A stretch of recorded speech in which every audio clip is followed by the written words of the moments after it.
Good evening, traders. Welcome to your 7-minute market update utilizing technical analysis to predict direction based on human emotion. Today is September 10th, 2012. Lots to talk about, so let's get started. This is a chart here of the SPY, which is the ETF that tracks the S&P 500.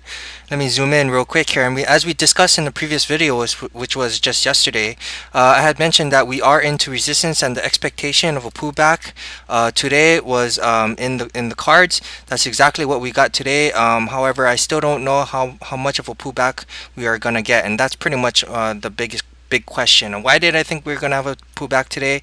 Well, we are right into this upper trend line here. In addition to that, on the weekly chart, we are also right into resistance.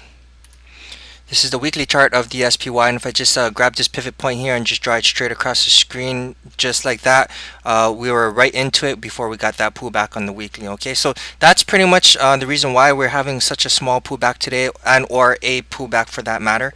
The question is, how long is this pullback going to last, and should we continue to see this pullback happen? So to answer that question, let's just take a quick look at the one thing that I always like to look at to make sure price is validated, whether we go up or down, and that's volume. You guys all know how I am with volume, and volume today was just non-existent, as you can see here.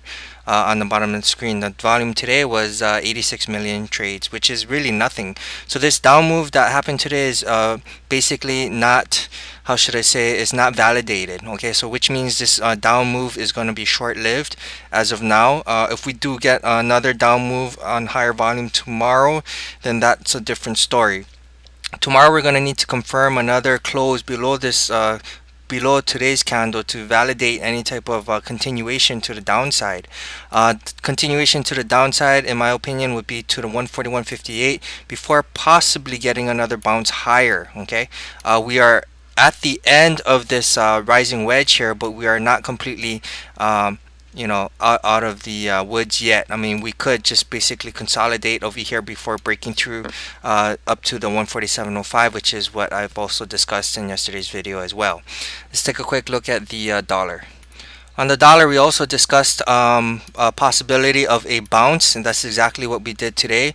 We have this rising trend line over here. We actually broke through this $80.61 mathematically calculated level, but here's the interesting part. We actually gapped right into it. Isn't that interesting? The high of this candle was $80.57, so that's about 4 cents off of the $80.61 level, which means we could also continue down. I did mention that any bounce we get off of the dollar will be the pullback of the markets, and that's pretty much what's happening now. Will the pullback last longer, or could we also get a pullback into this 200 moving average before coming back down and breaking through this support level here? That remains to be seen. Wednesday is the big day. Thursday is also another big day. We have lots of news coming out. So technical analysis on the charts are telling us one thing, but a lot of people are thinking something different. So I'm just going to tell you what I see in the charts, and again, it's really up to you if you're going to be bearish or bullish. But what I see on this chart right now is that we are having a bounce, and this bounce could potentially mean, or potentially be setting up for another move down, breaking down from this support trend line over here. And as we all know, the dollar is inverse to the markets, so if this actually happens, then the markets has a possibility of going even higher. Okay, so we're into 4 minutes, which is a record breaker. Okay, so because we are so good on time, let me just tell you. So I just told you what I see in the charts and what the charts are telling me. Now I'm going to tell you what I think might happen. Again, this is not what the charts are telling me. This is just what my thinking is.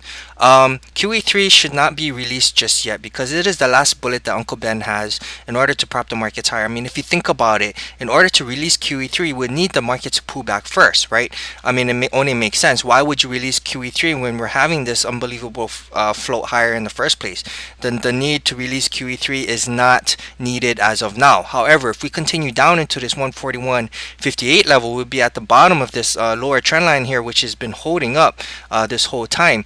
I mean, let's just say we actually break down from this bottom trend line. That'll get everybody bearish. When that happens, right at this 50 moving average is when I think that they might release QE3. I mean, the elections are in November, therefore they would need to use QE3 before then, just to get the markets propped higher, or they might use it at the very last minute just to get that extra push. But to release QE3 now, I mean, in my opinion, it just doesn't make sense because the markets are already pushing higher. Now, let's just say Germany says, no, we're not going to support this, this QE3 thing for Europe and whatever.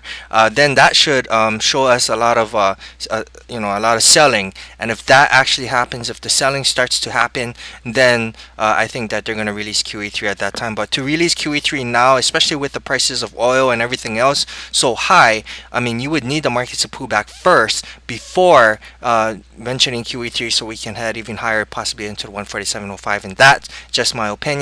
That's what I think might happen. Again, I don't think that they can release QE3 now. It just wouldn't make sense. It is the last bullet that they have.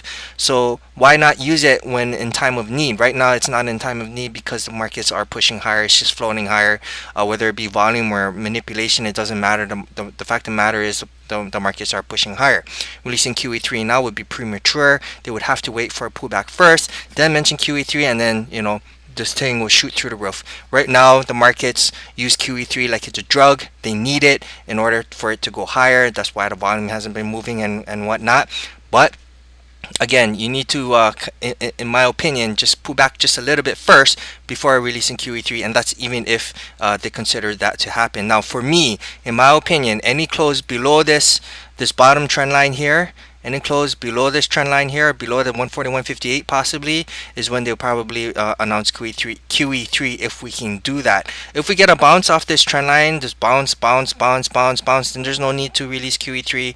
And so I'll be looking for a close below this trend line before I see a mention of QE3. I mean, they keep on talking about QE3, and that seems to be good enough for the markets to sustain its levels and push a little higher. Again, that's not what the charts are telling me. That's just my own personal thought. In any case, I'm right at 7 minutes. Thank you very much for stopping by and watching these videos. I really appreciate you taking out that time. God bless to you all. Good luck to your trading, and I hope to see you in the next video.